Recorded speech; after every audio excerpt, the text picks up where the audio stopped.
James Harden and Joel Embiid are the best duo in the NBA, as put on full display over the weekend in two wild wins for the Sixers. Also, Doc Rivers made some interesting comments last night regarding the future lineup changes. We'll break down all of it and more here on Philly Take with RB. Perfect.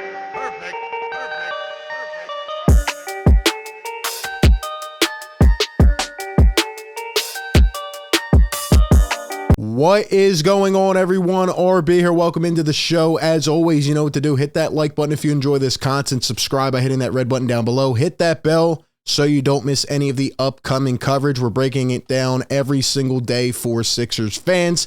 And also, we have been live every single Sixers game, both on YouTube, as always, and on Playback TV, which is actually an app where you can sync up the game in real time with my commentary.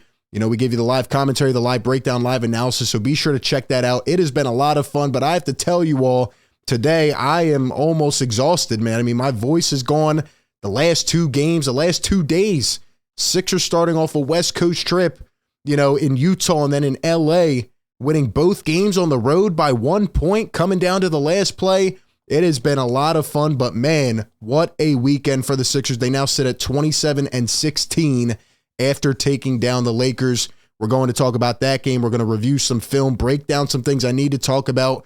We're going to discuss the James Harden, Joel Embiid conversation, Doc Rivers comments, a whole lot here on today's show. So probably an extended episode, but hey, we do the content for the fans. So welcome on in.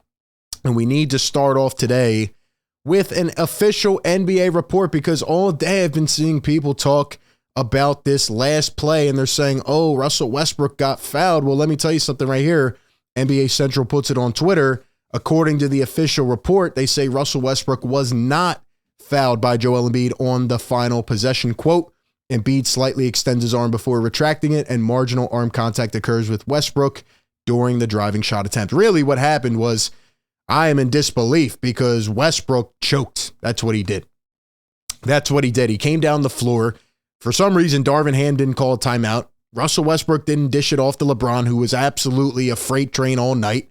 And instead, Russell Westbrook tried to be the hero, and he was the loser of the game. I mean, it sucks because he had a good game, but it all went for naught because Russell Westbrook screwed it up in the last possession. And it's funny because Darvin Ham came out after the game and said, well, I'll take Russell Westbrook on an ISO every day of the week and twice on Sunday against Joel Embiid. Well, I guess that's why the Lakers keep losing games. And I guess that's why Darvin Ham will take a loss every day of the week and twice on Sunday. But nonetheless, I rest my case. The Sixers get it done, and I'm very happy about it. I still can't believe he did not pass that ball off. But we need to get into the real reason you are all here, and that is the James Harden, Joel Embiid thing.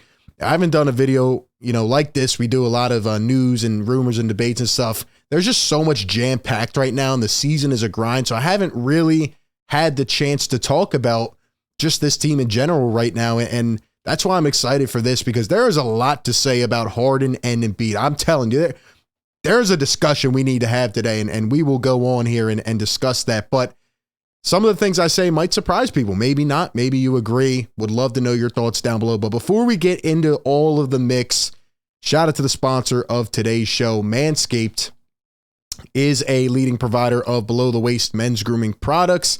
And it is a new year and a new you, right? What is your New Year's resolution? What's everybody's number one New Year's resolution? Get healthy, go to the gym. Well, when you're getting healthy at the gym, you're busting a sweat, you're getting all sloppy there, right? Guess what you need to do after? You need to make sure you're on top tier hygiene. You need to take care of yourself, keep yourself well groomed, and keep yourself smelling nice. And that's where Manscaped comes into play. Obviously, their best selling Performance Package 4.0, with my personal favorite, the Lawnmower 4.0, with a cutting-edge ceramic blade, skin-safe technology, and an LED flashlight to make sure you can groom yourself comfortably. Also, the Weed Whacker, the Crop Preserver, and the Crop Reviver. But in addition to that, they have now stepped it up to the Platinum Package 4.0, which includes these beautiful products right here, the body wash. You have the 2-in-1 shampoo and conditioner, the deodorant. They are just killing it with all of these new products. And also, on a side note, one of my personal favorites that Manscaped actually sent to me was this Preserve Cologne. Oh my guys, you want to smell good for your lady? You definitely need to check it out. Manscaped is on top of the game, and they're trying to keep you in shape in terms of your hygiene for the new year. And it's definitely something you want to take to the next level. So Manscaped has you covered with all these products and more. Go down to the description, click the link, and use promo code Philly. Take it 20% off and free shipping on any item, manscaped.com. All right, Sixer Nation, let's get into it. We start off with a couple key stats to just show how dominant James Harden has been, because James Harden is back, and I don't want to sit up here and gloat for the next 20 minutes, but I told you all, a lot of Sixers fans told you all, and I feel like this is not being pressed enough in the media airspace, okay? James Harden is back. He's back. Like, he's actually back. James Harden right now is playing like a top-tier all-star. James Harden needed an off-season to get healthy, and I continued to sit up here and press that, and that's what he did. And he looks good. He's beating guys off the dribble. His vision is crazy, but nonetheless, he's just the perfect glue piece for this team. James Harden is the point guard that Joel Embiid never had but needed. You know, it's the trials and tribulations that this franchise went through to try to get a point guard. James Harden is that guy. Sixer Stats puts it up here. James Harden with 21 and 11 last night has a sixth straight game with at least 10 and 10. Longest streak ever by a Sixers player. He's now tied with Tyrese Halliburton for the longest such streak in the NBA this season. And James Harden and Joel Embiid lead the NBA as a passer to scorer duo in terms of the statistics, connecting on 114 buckets so far this season per PBP stats. This comes from Sam D. Giovanni on Twitter. So when I say James Harden and Joel Embiid are the best duo in the NBA, the stats prove it, right? All these media people want to go and use their stats to back up MVP cases and this and that. Why aren't they talking about this? James Harden and Joel Embiid are the best duo in the NBA.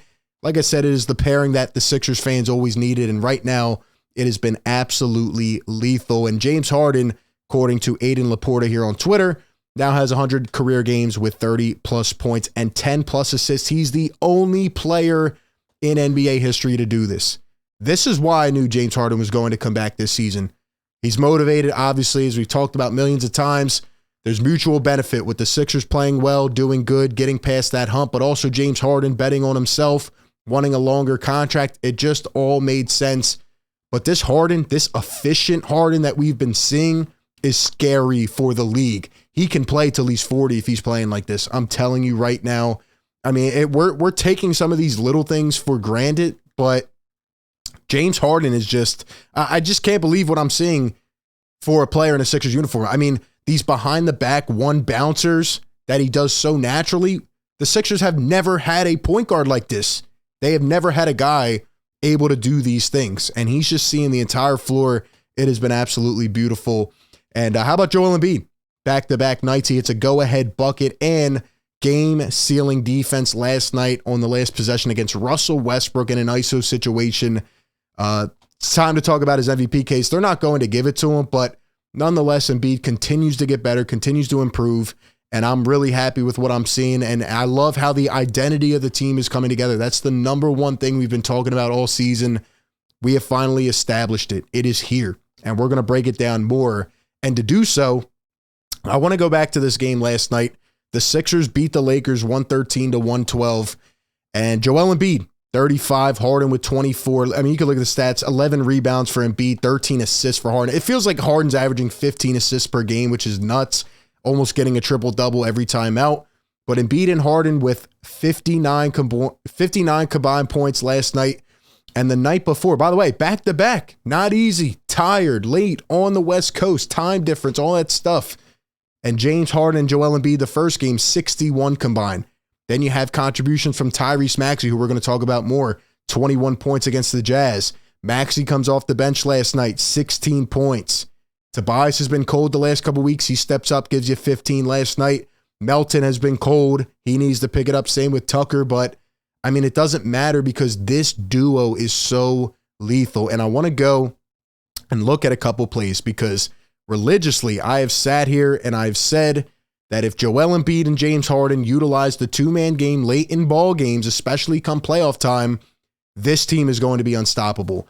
And what I've seen from James Harden the last two games, he has turned into vintage Harden. We're getting a hint of that in the fourth quarter, and that gives me as a Sixers fan so much hope for the playoffs because Joel has never had the guy to take that burden off his shoulders. And if James Harden and Joel can play like this together, now they're fitting, right? Now they're fitting perfectly. If they can mesh like this, especially in a playoff series, they're going to be hard to beat. But what did the Sixers do last night? It was neck and neck all game. Coming down to the fourth quarter, they spammed the pick and roll. They spammed the two-man game the last 4 possessions, other than the final possession where for some reason, I don't know why, Joel Embiid held onto the ball. But before that, the Sixers needed crucial buckets, and they did the same thing over and over and over. And it's the same play I keep breaking down, but I'm going to show you again how dominant it is. Here is example number 1. So let's pause this real quick. 3:45 to go. 104 to 103, 1-point game. Joel going to set the screen on Russ. Harden comes around, and boom. Instantly, you are in a tough situation as a defender. Wenyen Gabriel is now stuck. Russ tried to go over. What does Gabriel do? Does he stay back and let Harden get that little floater? Now Harden's dribble driving past people. He's just beating guys off the, right off the rip. And Joel Embiid is obviously so dominant in every way. So what does Gabriel do? He doesn't have a choice. He's going to stay in the middle. He gets confused, gives it to Joel. One pump. Joel says, I got this. Boom, right from the elbow. It is unstoppable. It is unstoppable. Let's go to play number 2. Let's go to play number 2 and see what happens. So 1:32 to go. Now the Lakers are up by 1. Same situation. Joel sets the screen. Russ tries to go over, and that little second of hesitation. And look how great of a facilitator James Harden is. This is what I'm talking about. You see how he's half eyeing Joel Embiid? He knows he's going to give him the ball. But James Harden, as a facilitator, knows that he needs to not completely shift his eyes over to keep Gabriel stuck in his spot. And Gabriel's already on the back pedal, so he's in mud already. And Joel's going to roll. And we've never had a point guard that can do this with Joel. And again, this little one bouncer threads the defense. And he makes it look so easy. Not a lot of point guards can do this. And look, he puts it right where it's supposed to be. He leads them right where it's supposed to be. Joel wasn't even cutting yet. James is already 10 steps ahead. And he finds Joel, and this is one of the biggest things as well. Joel would not have done this in years prior. He trusts his teammates. George Niang in the game. By the way, Doc Rivers actually made some key adjustments yesterday, which we'll talk about more in a second. But Joel, as the second defender crashes, says, okay, I'm going to be a facilitator as well. And I'm going to find George Niang in the corner. 1 second, bang. And here's play number 3 to seal the deal. I mean, it's just poetic. It's that mid-range pick and roll game cannot be stopped. 48 seconds to go. Sixers up by 2. Joel sets the screen. Once again, Russ goes over. Don't know why they kept making the same mistake. Then again, they don't have a choice. Harden, one bouncer, finds him in space, and it's way too easy. Seal the deal. This is what I mean when I talk about the two-man game all the time and how lethal it can be. You don't have a choice. Maybe the best of the best defenders will stop it once in a while, but that play should be ran over and over and over again late in games. It's too deadly in my eyes. And going back to Doc Rivers, he made some key adjustments. The biggest one is bringing Tyrese Maxey off the bench. I would love to know what Sixer Nation thinks about that. It's been a huge topic for a long time. Now, I will say, late in the game, I was really happy that Doc Rivers kept Tyrese Maxey in with the starters. He actually kept Niang in as well because Tucker and Melton were playing awful, and that's a great situational adjustment by Doc Rivers. Now, he did play a little iteration of the death lineup early in the fourth quarter, which I didn't like, kept Embiid out until 5 minutes, so those are things you have to work on and tweak. And there have been a little bit of questionable things, right, like playing Matisse Thybulle 10 minutes last night when the Sixers are 10-0 when he plays over 20 minutes. Still some things I'm just lost at this point. I don't even question them anymore, but there were some positives last night. And in terms of Tyrese Maxey, Doc finally made the move, and it was heavily speculated upon. But here's actually what happened, according to Gina Mizell, and this was said from Doc Rivers in the postgame press conference. Tyrese Maxey's move to the Sixers bench was part of a broader and non-traditional plan to use multiple starting lineups moving forward, but it began with a text from Maxey to Doc Rivers. Quote, sometimes you have to be the bigger person. I can't even stress how impressed I am with Tyrese Maxey, this young, obviously, looking for a contract, which he will eventually get. But man, this kid is so mature. He's just everything about Philadelphia, everything of what Philadelphia embodies and represents. he's just incredible, man. He texted Doc Rivers asking to come off the bench because he realized what all Sixers fans are realizing right now. Melton was killing it in the starting lineup, and for Maxey to, get as many touches as he can and be optimized the best way possible, maybe you have to try something else. So Tyrese Maxey is ahead of Doc Rivers in that category. And he said, bring me off the bench. Doc did that. And look at the stat sheet from last night. Tyrese Maxey got 13 touches off the bench. And maybe this is the way to go moving forward, but maybe not. Melton needs to step it up, etc. So this will be something to keep your eye on moving forward. Now, the one thing I will say is it hints here, going to Doc Rivers, this I'm not happy with. There are things I'm happy with that I'm seeing from Doc evolving. Obviously, still some question marks. But to me, this makes absolutely no sense. Doc Rivers said that going forward for the near future, there is going to be 3 different starting lineups, 3 iterations that will change based on matchup. To me, this is a complete momentum killer. I am not a fan whatsoever. Yes, you want to kind of match guys based on the team, but 3 different starting lineups. So you're telling me a guy may start and play a certain amount of minutes, and then the next night he's not going to be in the mix, right? He's going to lose that momentum. That is the problem I have with guys like Thibault, right? They don't get that consistent run, and it kills their mindset. I just think this is a really bad idea, and I am not a fan of it. I am not a fan of it whatsoever. I cannot believe that this is what the Sixers are going to try. I don't know how it's going to work. What will the lineups be? Will it be Maxey in one of them, Melton off the bench? Will it be Tucker coming off the bench? Will it be Tobias? I mean, who will it be? Who will it be? I mean, it's going to be really interesting to see. But right now, what the Sixers are doing is working. They're 11 games above 500, and they have the recipe. The recipe is let Joel and James dominate. If that takes Maxey coming off the bench, getting 13 to 15 touches, I'm fine with it. He still played a good amount of minutes last night, and that's the most important part. He played 33 minutes off of the bench, and he was in, with the final 5, which I'm happy about. Bring Tucker off the bench, fine. I don't know what it's going to take. Maybe it'll be a 3-guard lineup, which the Sixers have been experimenting with, but overall, I think it's a very interesting comment. Now, at the end of the day, I think the Sixers have found their identity, which I just talked about with the 2-man game. I think it's lethal, but we're going to be doing a lot of trade deadline coverage as we come here, in the next few weeks, and trade deadline coming up. Sixers don't have a lot of flexibility. There was a report going around a couple days ago that I did not get to, where apparently the Sixers are looking to move Furkan's contract, maybe Jaden Springer, clear some space, because right now they're heavily restricted. What I'm seeing, though, from the Sixers, because let's be honest, they should have blown out the Jazz. They should have blown out the Lakers. Both teams were missing key pieces. They did not. What I'm noticing from the Sixers, the biggest issue is that we do not have an athletic rebounder. And obviously we've known this, but it is glaring right now. The Sixers are getting horsed.